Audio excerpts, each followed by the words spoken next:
Good morning. There's 3 of you in here. Good morning, Anaya.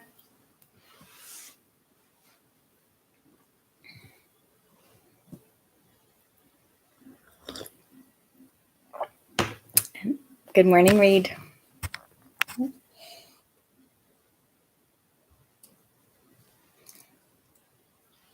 All right. Good stuff, you guys. Good morning. Happy Wednesday. I think we are today, right? Yes, Wednesday. All right. So we are on chapter 4. Good morning, Milo. Yep, I'm back home at my house today. Good morning, Dakota. And I know that Oneida is watching too. She's just not commenting in the chat.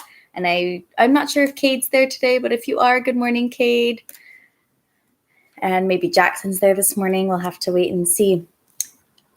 Good morning, Joshua and Hope. Is Hope watching with you today? Yeah, back in my apartment, Reed, you're right. Boo and I are reading a book this morning.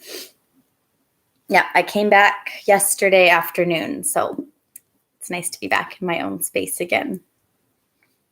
But I do miss my family. That sounds good, Milo. What kind of jam did you make?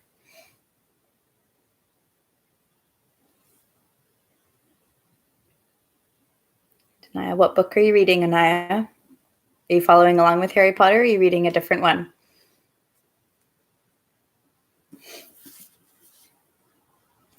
I already miss my family. Yeah, we're really close. And after being in a house full of people, good morning, Stephanie. After being in a house full of people, it's weird to be by myself again. But it's kind of nice to be back in Victoria. I missed Victoria. Ooh, raspberry jam. Yum, that sounds delicious. All right, you guys. So we are on chapter 4 today. But chapter 3, are you reading Harry Potter? Are you following along, Anaya? Or are you reading ahead of us? I saw that some of you guys, I think Zuzu is reading ahead of us, and I know that Joshua has already read this one as well. I think he's on to the 5th one, I believe. Oh, excuse me. Okay, so last chapter, Harry took the bus, right? The night bus, and he took the night bus to London, and then he learned a bit about Sirius Black, right? Who had escaped from Azkaban. That sounds good. And yeah, so he learned a little bit about that, and he ran into Cornelius Fudge, is the Minister of Magic. And so he ran into him outside the Leaky Cauldron. So now, for the next 2 weeks before school starts, Harry is staying at the Leaky Cauldron in London, right? If I remember correctly. Okay, shall we get started? Chapter 4, The Leaky Cauldron. It took Harry several days to get used to his strange new freedom. Never before had he been able to get up whenever he wanted or eat whatever he fancied. He could even go wherever he liked, as long as it was in Diagon Alley. And as this cobbled street was packed with the most fascinating wizarding shops in the world, Harry felt no desire to break his word to Fudge and stray back into the Muggle world. Harry ate breakfast each morning in the Leaky Cauldron, where he liked watching the other guests. Funny little witches from the country up for a day's shopping, venerable-looking wizards arguing over the latest article in Transfiguration Today, wild-looking warlocks, raucous dwarfs, and once what looked suspiciously like a hag who ordered a plate of raw liver from behind a thick woolen balaclava. Bring my coffee on this side. After breakfast, Harry would go out into the backyard, take out his wand, tap the 3rd brick from the left over the dustbin, and stand back as the archway into Diagon Alley opened in the wall. Harry spent the long sunny days exploring the shops and eating under the brightly colored umbrellas outside cafes, where his fellow diners were showing each other their purchases. It's a lunoscope, old boy. No more messing around with moon charts, see? Or else discussing the case of Sirius Black.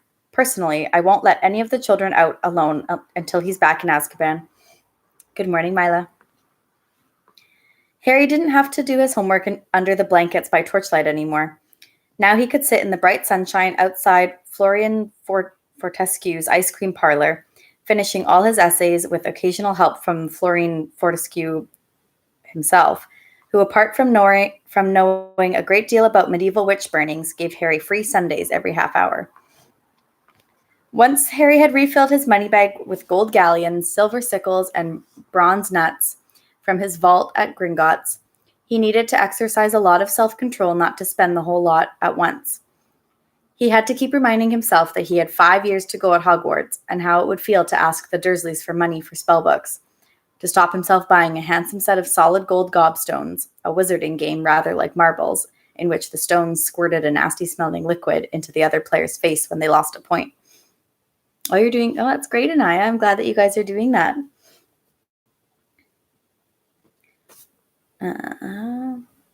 He was sorely tempted, too, by the perfect moving model of the galaxy in a large glass ball, which would have meant he never had to take another astronomy lesson. But the thing that tested Harry's resolution most appeared in his favorite shop, Quality Quidditch Supplies, a week after he'd arrived at the Leaky Cauldron. Curious to know what the crowd in the shop was staring at, Harry edged his way inside and squeezed in amongst the excited witches and wizards until he glimpsed a newly erected podium on which was mounted the most magnificent broom he had ever seen in his life. Just come out, prototype, a square-jawed wizard was telling his companion. It's the fastest broom, Dad, squeaked a boy younger than Harry who was swinging off his father's arm. Irish International Sides just put in an order for 7 of these beauties, the proprietor of the shop told the crowd, and they're favorites for the World Cup. A large witch in front of Harry moved, and he was able to read the sign next to the broom. Uh-oh. The Firebolt. This state-of-the-art racing broom sports a streamlined, superfine handle of ash, treated with a diamond-hard polish and hand-numbered with its own registration number. Each individually selected birch twig in the broom tail has been honed to aerodynamic perfection, giving Firebolt unsurpassable balance and pinpoint precision. It's my coffee pot turning off. The Firebolt has an acceleration of 0 to 150 miles an hour in 10 seconds and incorporates an unbreakable braking charm. Price on request. Price on request. Harry didn't like to think how much gold the Firebolt would cost. He had never wanted anything so much in his whole life, but he had never lost a Quidditch match on his Nimbus 2000. What's the point in emptying his Gringotts vault for the Firebolt when he had a very good broom already? Harry didn't ask for the price, but he returned almost every day after that just to look at the Firebolt. There were, however, things that Harry needed to buy. He went to the apothecary to replenish his store of potions and ingredients, and his school robes were now several inches too short in the arm and leg. He visited Madame Malkin's robes for all occasions and bought new ones. Most important of all, he had to buy his new school books, which would include those for his 2 new subjects, Care of Magical Creatures and Divination. Harry got a surprise as he looked in at the bookshop window. Instead of the usual display of gold embossed spellbooks, the size of paving slabs, there was a large iron cage behind the glass which held about 100 copies of The Monster Book of Monsters. Torn pages were flying everywhere as the books grappled with each other, locked together in furious wrestling matches and snapping aggressively. Harry pulled the book list out of his pocket and consulted it for the first time. The Monster Book of Monsters was listed as the set book for Care of Magical Creatures. Now Harry understood why Hagrid had said it would come in useful. He felt relieved. He had been wondering whether Hagrid wanted to help with some terrifying new pet. As Harry entered Flourish and Blots, the manager came hurrying towards him. Hogwarts? He said abruptly. Come to get your new books? Yes, said Harry. Get out of the way, said the manager impatiently, brushing Harry aside. He drew on a pair of very thick gloves, picked up a large, knobbly walking stick, and proceeded towards the door of the Monster Book's cage. Hang on, said Harry quickly. I've already got one of those. Have you? A look of enormous relief spread over the manager's face. Thank heavens for that. I've been bitten 5 times already this morning. A loud ripping noise rent the air. Two of the monster books had seized a third and were pulling it apart. "Stop it! Stop it!" cried the manager, poking the walking stick through the bars and knocking the books apart. "I'm never stocking them again. Never. It's been bedlam. I thought we'd seen the worst when we bought 200 copies of the Invisible Book of Invisibility. Cost a fortune, and we never found them. Well, is there anything else I can help you with?" "Yes," said Harry, looking down his book list. "I need Unfogging the Future by Cassandra Vablatsky." "Ah, starting divination, are you?" said the manager, stripping off his gloves and leading Harry into the back of the shop, where there was a corner devoted to fortune-telling. A small table was stacked with volumes such as Predicting the Unpredictable, Insulate Yourself Against Shocks, and Broken Balls When Fortunes Turn Foul. "Here you are," said the manager, who had climbed a set of steps to take down a thick, black-bound book. "Unfogging the Future. Very good guide to all your basic fortune-telling methods. Palmistry, crystal balls, bird and trails." But Harry wasn't listening. His eyes had fallen on another book, which was among a display on a small table. Death Omens. What to do when you know the worst is coming. "Oh, I wouldn't read that if I were you," said the assistant lightly, looking to see what Harry was staring at. "You'll start seeing death omens everywhere. It's enough to frighten anyone to death." But Harry continued to stare at the front cover of the book. It showed a black dog, large as a bear, with gleaming eyes. It looked oddly familiar. The assistant pressed Unfogging the Future into Harry's hands. "Anything else?" he said. "Yes," said Harry, tearing his eyes away from the dogs and dazedly consulting his book list. I need Intermediate Transfiguration and the Standard Book of Spells, Grade 3. Harry emerged from Flourish and Blots 10 minutes later with his new books under his arms and made his way back to the Leaky Cauldron, hardly noticing where he was going and bumping into several people. He tramped up the stairs to his room, went inside, and tipped his books onto his bed. Somebody had been in to tidy. The windows were open and sun was pouring inside. Harry could hear the buses rolling by in the unseen Muggle street behind him, and the sound of the invisible crowd below in Diagon Alley. He caught sight of himself in the mirror over the basin. "It can't have been a death omen," he told his reflection defiantly. "I was panicking when I saw that thing in Magnolia Crescent. It was probably just a stray dog."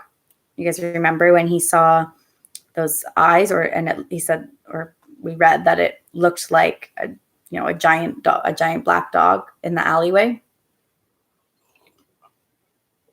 I think that was in the last chapter, yeah, before he got on the bus. He raised his hand automatically and tried to make his hair lie flat. "You're fighting a losing battle there, dear," said his mirror in a wheezy voice. As the days slipped by, Harry started looking wherever he went for a sign of Ron and Hermione. Plenty of Hogwarts students were arriving in Diagon Alley now, with the start of term so near. Harry met Seamus Finnegan and Dean Thomas, his fellow Gryffindors, in Quality Quidditch Supplies, where they too were ogling the firebolt. He also ran into the real Neville Longbottom, a round-faced, forgetful boy outside Flourish and Blots. Harry didn't stop to chat. Neville appeared to have mislaid his book list and was being told off by his very formidable-looking grandmother. Harry hoped she never found out that he pretended to be Neville while on the run from the Ministry of Magic. Harry woke on the last day of the holidays, thinking that he would at least meet Ron and Hermione tomorrow on the Hogwarts Express. He got up, dressed, went for a last look at the firebolt, and was just wondering where he'd have lunch when someone yelled his name, and he turned. "Harry! Harry!" They were there, both of them, sitting outside Florian Fortescue's ice cream parlor. Ron looking incredibly freckly, Hermione very brown, both waving frantically at him. "Finally," said Ron, grinning at Harry as he sat down. "We went to the Leaky Cauldron, but they said you'd left. And we went to Flourish and Blots and Madame Malkin's, and—" "I got all my school stuff last week," Harry explained. "And how come you know I'm staying at the Leaky Cauldron?"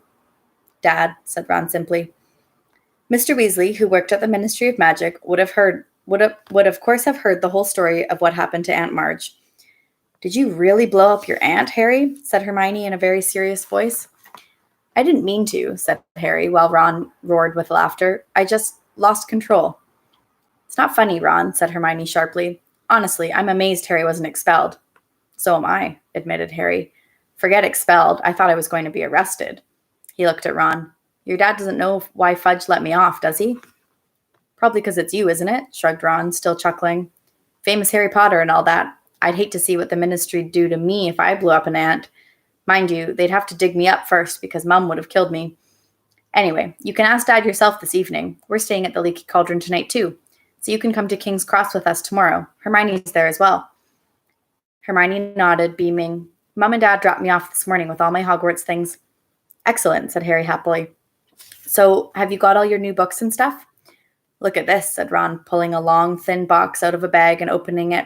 Brand new wand, 14 inches, willow, containing 1 unicorn tail hair. And we've got all our books, he pointed at a large bag under his chair. What about those monster books, eh? The assistant nearly cried when we said we wanted 2. What's all that, Hermione? Harry asked, pointing at not 1, but 3 bulging bags in the chair next to her. Well, I'm taking more new subjects than you, aren't I? Said Hermione. Those are my books for arithmancy, care of magical creatures, divination, the study of ancient runes, Muggle studies. What are you doing Muggle studies for? Said Ron, rolling his eyes at Harry. You're Muggle-born. Your mum and dad are Muggles. You already know all about Muggles.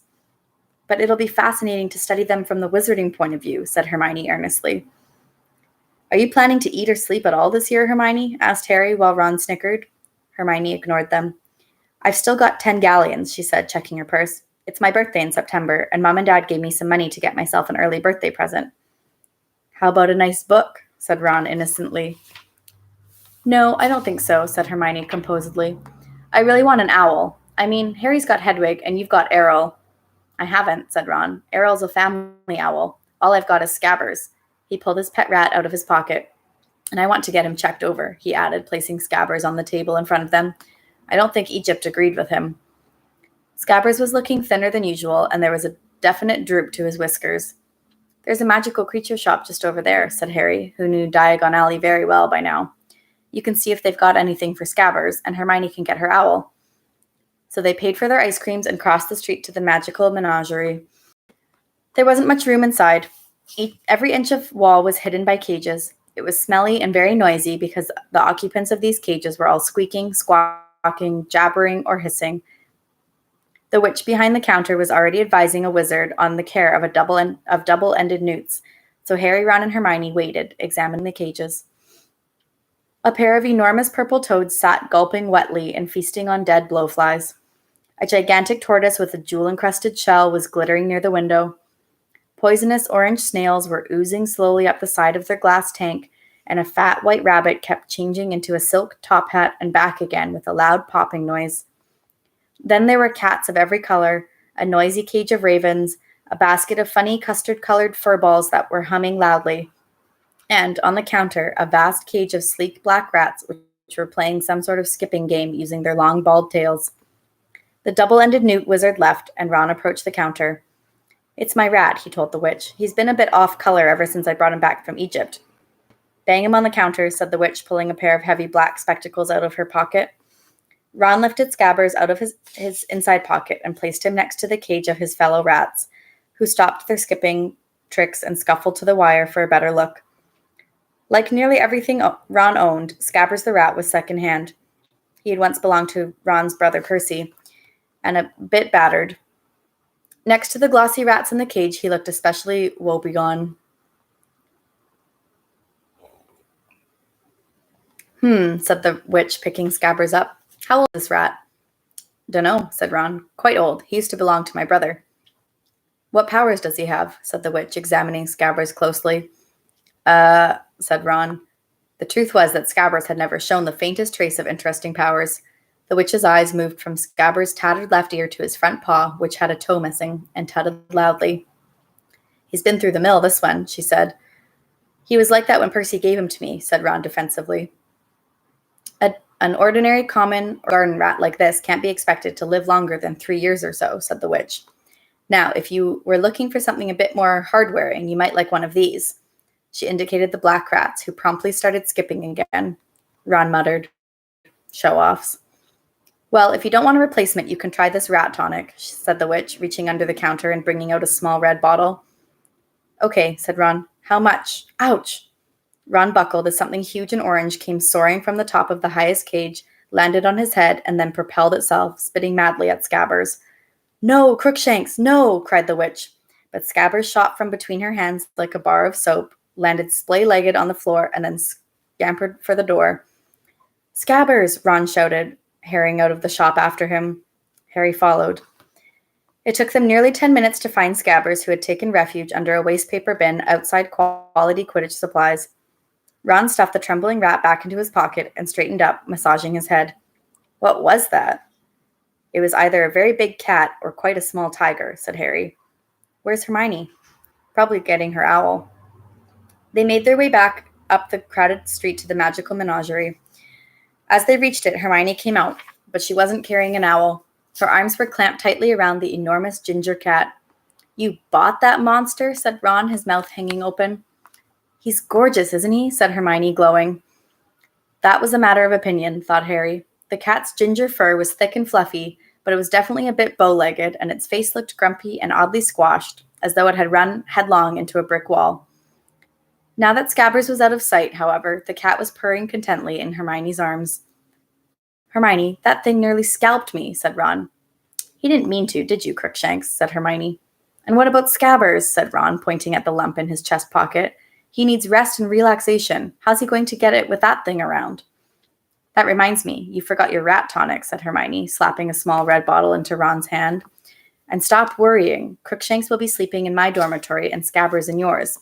What's the problem?" "Poor Crookshanks. That witch said he'd been in there for ages. No one wanted him."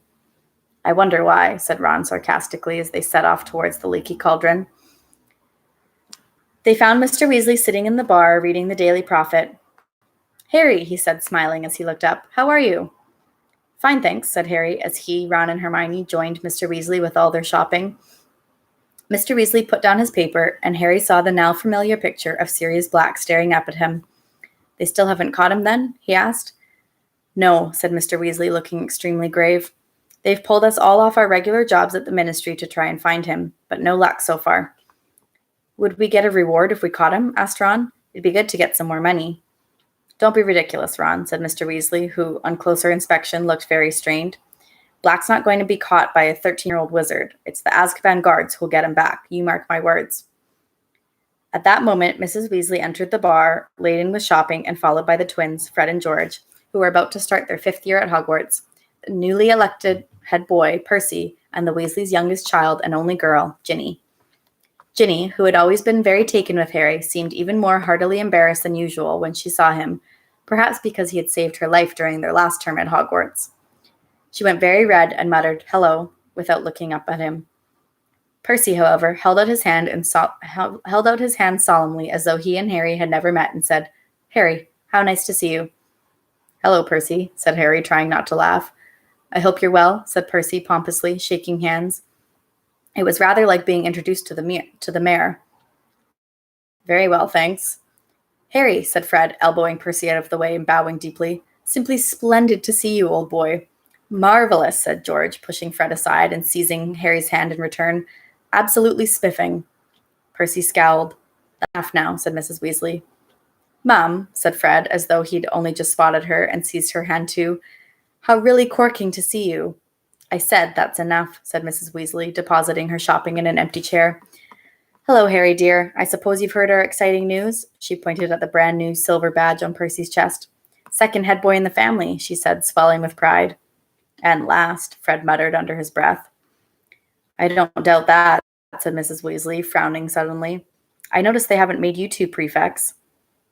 "What do we want to be prefects for?" said George, looking revolted at the very idea. "It'd take all the fun out of life." Ginny giggled. "You want to set a better example to your sister," snapped Mrs. Weasley. "Ginny's got other brothers to set her an example, Mother," said Percy loftily. "I'm going up to change for dinner." He disappeared, and George heaved a sigh. "We tried to shut him in a pyramid," he told Harry, "but Mum spotted us." Dinner that night was a very enjoyable affair. Tom, the innkeeper, put 3 tables together in the parlor, and the 7 Weasleys, Harry and Hermione, ate their way through 5 delicious courses. "How are we getting to King's Cross tomorrow, Dad?" asked Fred as they tucked into a sumptuous chocolate pudding. "The Ministry's providing a couple of cars," said Mr. Weasley. Everyone looked up at him. "Why?" said Percy curiously. "It's because of you, Perce," said George seriously. "And there'll be little flags on the bonnets with HB on them." "For Humongous Big Head," said Fred. Everyone except Percy and Mrs. Weasley snorted into their pudding. Why are the ministry providing cars, Father? Percy asked again in a dignified voice. Well, as we haven't got one anymore, said Mr. Weasley, and as I work there, they're doing me a favor. His voice was casual, but Harry couldn't help noticing that Mr. Weasley's ears had gone red, just like Ron's did when he was under pressure. Good job, too, said Mrs. Weasley briskly. Do you realize how much luggage you've all got between you? A nice sight you'd be on the Muggle Underground. You are all packed, aren't you? Ron hasn't put all his new things in his trunk yet, said Percy, in a long, suffering voice. He's dumped them on my bed. You better go and pack properly, Ron, because we won't have much time in the morning, Mrs. Weasley called down the table. Ron scowled at Percy. After dinner, everyone felt very full and sleepy.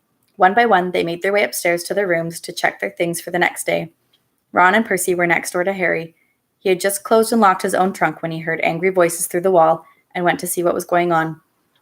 The door of number 12 was ajar, and Percy was shouting, It was here on the bedside table. I took it off for polishing. I haven't touched it, all right, Ron roared back. What's up? Said Harry. My head boy badge has gone, said Percy, rounding on Harry. So Scabbers' rat tonic, said Ron, throwing things out of his trunk to look. I think I might have left it in the bar. You're not going anywhere till you found my badge, yelled Percy. I'll get Scabbers' stuff. I'm packed, Harry said to Ron, and he went downstairs.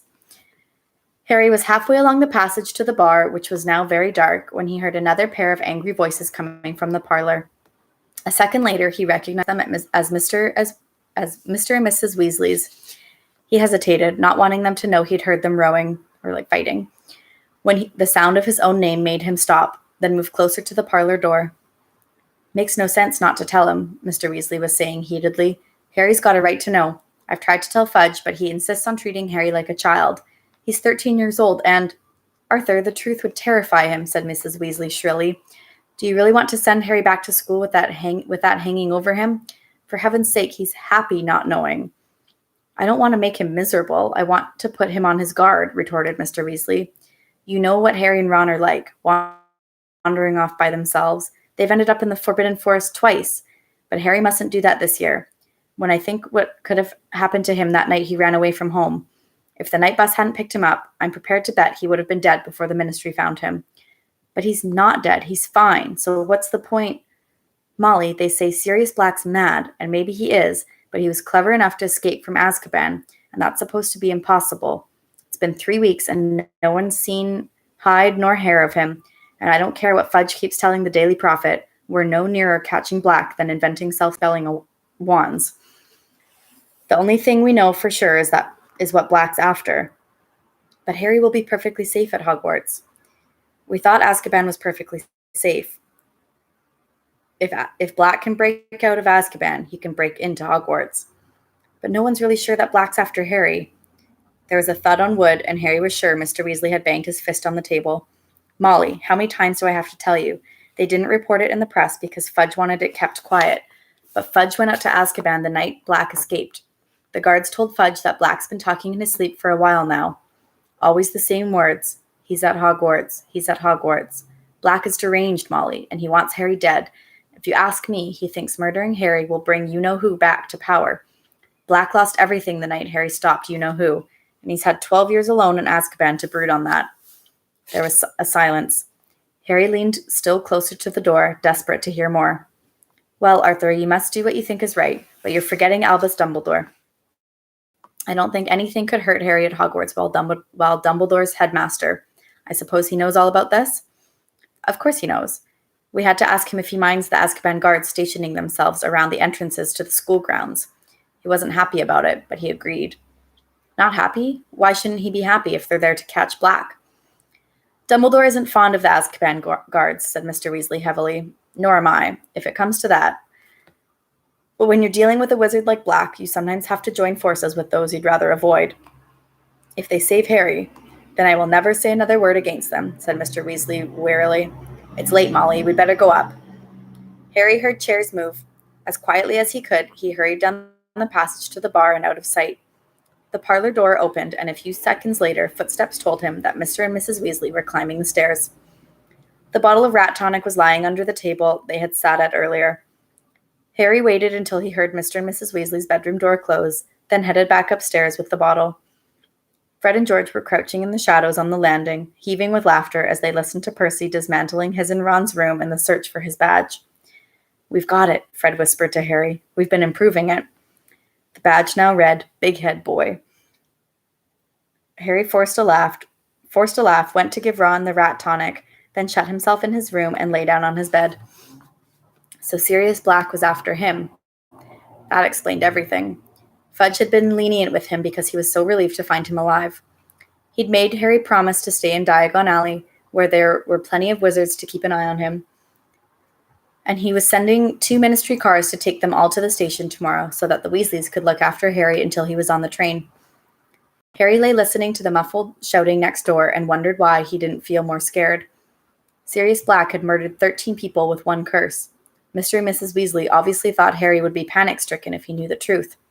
But Harry happened to agree wholeheartedly with Mrs. Weasley that the safest place on Earth was wherever Albus Dumbledore happened to be. Didn't people always say that Dumbledore was the only person Lord Voldemort had ever been afraid of? Surely Black, as Voldemort's right-hand man, would be just as frightened of him. And then there were these Azkaban guards everyone kept talking about.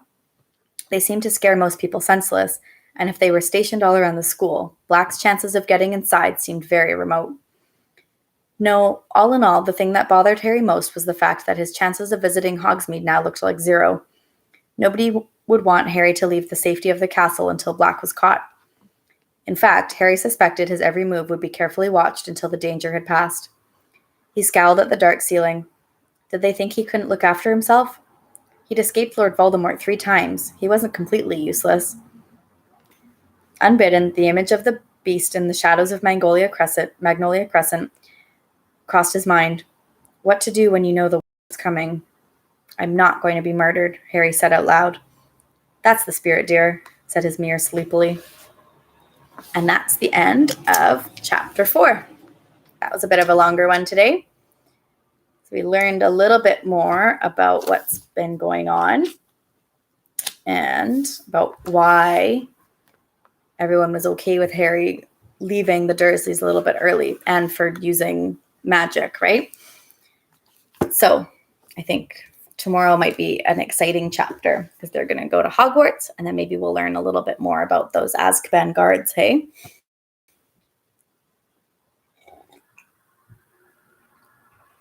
All right, you guys. I'm going to sign off here, and we will continue tomorrow. Just another reminder, Friday is a Pro D, so we will not be doing a read aloud on Friday, okay? I know, Reed. It's just getting good, hey? I'm tempted to keep reading, but I'll wait for you guys. I'll wait for tomorrow so I can read along with you guys. All right. Have a great rest of your day, a great afternoon, and we will continue tomorrow at 11, okay? All right, you guys, have a wonderful Wednesday, and I will see you tomorrow. Bye.